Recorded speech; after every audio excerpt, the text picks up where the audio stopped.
सबसे पहले इस पावन धरा पर, अपनी जन्मभूमि पर तुम्हें तो हम फोन कर रहे घर से, बुला ले दादा को कथा सुनवा दें, और दादा यहाँ बैठे। आप सभी बड़े बुजुर्गों को पैर छूकर चढ़ छूकर के प्रणाम करता हूँ। बच्चों को ढेर सारा प्यार अभिनंदन, व्यासपीठ को सादर नमन करता हूँ। ऐसे उल्टा हो गया, मुझे पहले बेटियों को संतों को सम्मानित करना था, उसके बाद कुछ बोलने की बात होती। ठीक ठीक, चलो मैं अपना काम बाद में कर दूंगा। आप आज श्रीमद् भागवत कथा का श्रवण कर रहे हैं। खास बात यह है कि आज फादर्स डे है, लालू इटारी, जिसे पितृ दिवस कहा जाता है। आज का दिन भारत सरकार ने पितृ दिवस के रूप में दरोगा जी नियुक्त किया है। और पितृ दिवस का मतलब यह है, मैं नौजवानों से बात करना चाहता हूं, वो परम सौभाग्यशाली हैं जिनके जीवन में पिता जिंदा है। और ये माता पिता वो धरोहर है कि जब तक ये जीवन में रहते हैं तब तक इनकी उपयोगिता कम महसूस होती है, और जब ये नहीं रहते हैं तब उपयोगिता ज्यादा महसूस होती है। किसी के घर में अगर माँ बाप अस्वस्थ भी पड़े हैं, बीमार भी पड़े हैं, पलंग पर भी लेटे हैं, फिर भी आप ये मान लेना कि आपके दरवाजे पर साक्षात देवता लेटा हुआ है। अन्यथा उन लोगों के कलेजे से लग करके पूछिए हम जैसे लोगों से जिनके जीवन में माता और पिता नहीं होते हैं, उन्हें बाद में कितना महसूस होता है कि माता और पिता की क्या उपयोगिता होती है। और जब पितृ दिवस है और पिता की बात न की जाए तो ये भी एक आज के दिन के लिए नाइंसाफी होगी। मैं अपने स्वर्गीय पिता श्री नाथूराम जी को याद करना चाहूंगा, जिन्होंने संगीनों के साये में इस व्यास मंच को सजाया था। जब 80 के दशक में केवल एक जाति विशेष का इस व्यास मंच पर बोलबाला होता था। यादव तो छोड़िए, ब्राह्मण के अलावा साफ बात करूं, मैं राजनीतिक आदमी हूं, मुझे जाति की बात नहीं करनी चाहिए, लेकिन बात आई है तो साफ साफ दो टूक करते हैं। यादव तो छोड़िए, ब्राह्मण के अलावा किसी भी जाति का शास्त्रीय कथावाचक नहीं होता था। धन्यवाद देना चाहेंगे बाबा रामनाथ जी को, जो सन 75-76 में पहले यादव कथावाचक हुए। और उनके बाद मेरे पिता स्वर्गीय श्री नाथूराम जी ने, जो बाबा रामनाथ जी ने ज्योति जलाई थी, उसको एक प्रज्वल आगे बढ़ाने का काम किया। राजवीर शर्मा जी आप बैठे हैं, और वो इतना बढ़ा कि 3-4 प्रदेशों में मेरे पिता को आपके आशीर्वाद से कथाएं पढ़ने का गौरव मिला। हालांकि उस समय पर कोई हाईटेक समय नहीं था, यूट्यूब का जमाना नहीं था, उस समय VCR वगैरह चलते थे, लेकिन संगीनों के साये में इस व्यास मंच को इसलिए सजाया गया कि जब एक जाति विशेष का किसी भी चीज पर जब एकाधिकार होता है, और जब दूसरा परिवार दूसरा कोई वर्ग उसे जब छीनता है तो उसको दर्द होता है। सन 81-82 में महुआ साला आगरा में यमुना के किनारे पर हमारे पिताजी को ब्राह्मण लोगों ने कत्ल कर दिया होता केवल इस बात पर कि यादव कथावाचक कैसे हो सकता है। तब 3 दिन शास्त्रार्थ चला और इस बात पर बात जाके खत्म हुई कि जन्म जाते शूद्रा संस्कारम तो जो उसते वेद पाठी विप्रा वेद जाने थी सोई ब्राह्मणा।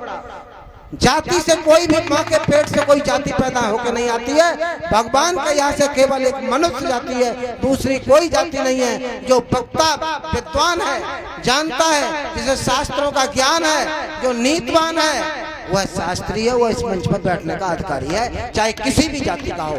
क्यों? राजा स्वदेश विद्वान सर्वत्र पूजते। राजा केवल अपने देश में पूजा जा सकता है, लेकिन विद्वान इस धरती के कोने कोने पर पूजने का अधिकारी है। आज इसी को ठीक उल्टा कर लीजिए। सन 80 के दशक में पिताश्री ने एक वर्ग विशेष को धक्का मार करके इस व्यास मंच को संगीनों के साये में सजाया। ठीक 20 वर्ष बाद जब हम कॉलेज छोड़ करके आए तो हमें भी लगा कि इस राजनीति पर एक वर्ग विशेष का कब्जा था। और वो वर्ग कौन सा था? वो कोई जाति का वर्ग नहीं था, वो वर्ग उनका था जो गरीबों को अपना गुलाम समझते थे। वो वर्ग उनका था जो गरीबों के ऊपर अपना हमेशा से अधिकार समझते थे। वो गरीबों को वो उनका वर्ग था जो गांव में एक किसी ठेकेदार को अपना आदमी समझते थे। अगर गांव में किसी बुजुर्ग की तो बात छोड़िए, नौजवान की भी मौत हो जाती थी तो ये सब लोग आप बैठे हो, कोई नेता घूमने नहीं आता था। आज से 30 साल पहले की बात पूछना चाहता हूँ, राम सिंह दादा बैठे हुए, आप बताइए नेताजी, कोई किसी के यहाँ घूमने नहीं आता था। एक बड़े आदमी के यहाँ पर नेता आता था और उसके बाद में वो बड़ा आदमी पूरे गांव का ठेका ले लेता था। वो आदमी जो कह देता था उसी हिसाब से पूरे गांव का वोट पड़ जाता था। काम वही हमने किया, वही हमारे पिताजी ने किया। फर्क ये था कि उन्होंने एक जाति विशेष से मुक्ति दिलाई, हमने एक वर्ग विशेष से मुक्ति दिलाई। और जब हमने राजनीति शुरू की, हमने सोचा ये गलत है। जब गरीब का और अमीर का वोट डिब्बे में पड़ता है तो वोट पड़ने के बाद गिनती बराबर होती है, चाहे पैसे वाले का हो चाहे गरीब आदमी का हो, वोट बराबर गिना जाता है। जब वोट की गिनती बराबर होती है तो इनका सम्मान बराबर क्यों नहीं होता है? इनका सम्मान बराबर होना चाहिए। यही आग लेके हम कूदे थे समाज में। और हमने जब शुरुआत की थी तो मालूम है इन गरीबों को सम्मान दिलाने के पीछे क्या हुआ। नौता दिया उसके यहाँ गए, नहीं दिया उसके यहाँ गए, और दावत खाने नहीं गए दरोगा जी, पत्तल उठाने गए और झाड़ू लगाने गए। और यादव ब्राह्मण से लेके बाल्मीकि तक जो मिल जाता था सबके पैर छूते थे। तब लोगों को जो वर्ग हावी था, जो बड़ा वर्ग हावी था, जो छोटों का सम्मान नहीं करता था, वो जो यहाँ बुजुर्ग बैठे उन्हें मालूम होगा, उसको लगा कि अब तो हमको इनके भी पैर छूने पड़ेंगे।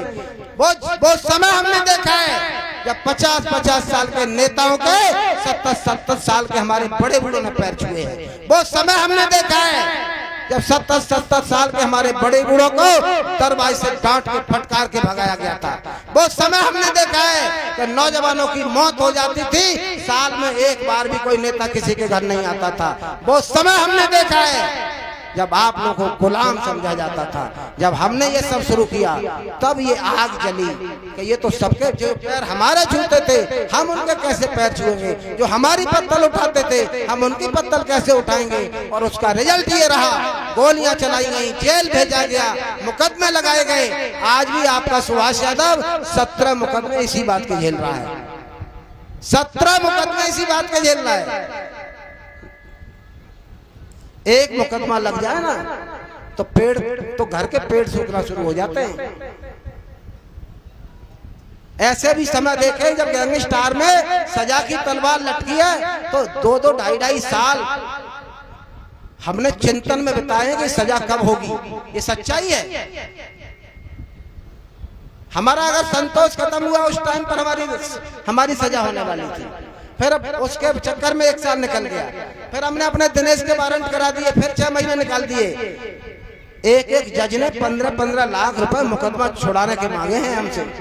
और गैंगस्टर जैसे मुकदमों में 2 साल से कम सजा नहीं होती, 10 साल तक की होती है। लेकिन हमने ये मुकदमे क्यों झेले? हमको एक जुनून था, एक शौक था कि हम भले ही दुनिया में रहे न रहे, मुकदमे 17 नहीं 1700 लग जाए, हमारी सारी जवानी कुर्बान हो जाए, लेकिन जिसका बीड़ा उठाया है इन बुजुर्गों को, कमजोरों को, इन लाचारों को सम्मान दिला के रहेंगे और दिला के रहे।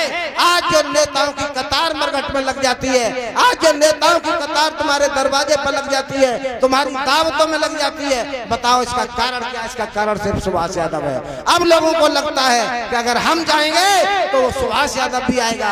आज हमको ये सुकून है कि सुभाष यादव आ पाए ना आ पाए, लेकिन हमें भरोसा है कि कोई न कोई जरूर आया होगा जिसने इस गरीब के कंधे से कंधा लगाया होगा, जिसने इस गरीब की अर्थी से कंधा लगाया होगा, जिसने इसके घर पर आके पत्तल पर बैठ के दावत खाई होगी। कौन आता था? गुलामी की जिंदगी थी। 47 में देश आजाद हुआ, आप 2007 के बाद 7 के आसपास आजाद हुए। हमने बहुत सब झेला है, लेकिन मैं आप आज नौजवानों से कहना चाहता हूँ, जो यूथ खड़ा है, ये सम्मान तो हमने इन बुजुर्गों को दिलवा दिया, चाहे कोई कुर्बानी देनी पड़ी, लेकिन याद रखना इन बुजुर्गों से बड़ा तुम्हारा सम्मान नहीं है। आज कोई तुम्हारे साथ फोटो खिंचा दे, आज तुम्हारे साथ कोई मालाएं डलवा दे, तुम्हारे डाल दे, लेकिन सुभाष यादव अगर 5 साल क्षेत्र में आए तो जो आज दावत खा रहे हैं, पैर छू रहे हैं, मालाएं डाल रहे हैं और डलवा रहे हैं, ये बिल्कुल आना बंद हो जाएंगे कि अब कोई बात नहीं, अब तो कांटा निकल गया। ये आज भी सच बात है। इसलिए मैं कहना चाहता हूँ, इन बुजुर्गों का सम्मान जिंदा चाहते हो और सुभाष यादव का सम्मान जिंदा चाहते हो तो तुम मेरे घर परिवार के लोग हो। जीवन में पहली बार किसी भागवत मंच पे आके ऐसी बात की है। मैं भागवत में जाके सिर्फ भागवत की बात करना पसंद करता हूँ, लेकिन क्योंकि मेरा घर परिवार है और घर में ये बात नहीं करेंगे तो बाहर कौन सुन लेगा हमारी? मन में कुछ पीड़ा है, कुछ दर्द है, इसलिए किया है। मैं आपसे कहना चाहता हूँ, तुम मेरे घर परिवार के लोग हो, भदुआ, गुलाबपुर, नगरिया, गठोरा में कोई फर्क नहीं है। हमारा तुम्हारा आंगन एक है। सुबह टहलते हुए लोगों से मुलाकात हो जाती है। तुम्हारे सम्मान से ज्यादा मेरे जीवन में कुछ नहीं रहा, लेकिन अगर मुझे मानते हो तो मेरे सम्मान से भी ज्यादा तुम्हारे जीवन में कुछ नहीं होना चाहिए। जिस आदमी ने तुम्हारे लिए जवानी के 27 साल निकाल दिए, जिस आदमी ने तुम्हारे लिए 17 मुकदमे झेले, और क्या चाहोगे हमसे?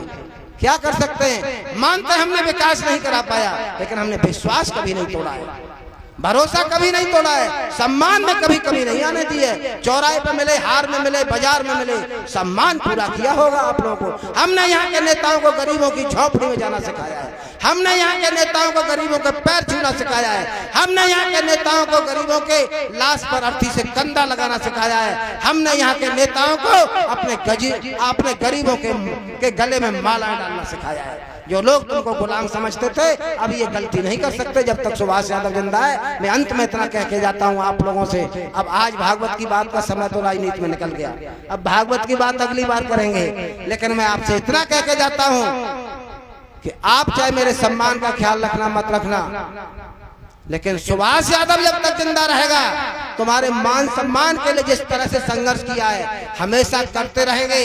अगर खून का एक एक कतरा भी कुर्बान करके अगर आपके सम्मान बचाने की बात आएगी तो अपने बाप से पैदा है तो तुम्हारा सम्मान वहां तक नहीं जाने देंगे जहां तक मरघट तक हमारी अर्थी जाएगी। जय श्री राधे, जय श्री कृष्ण।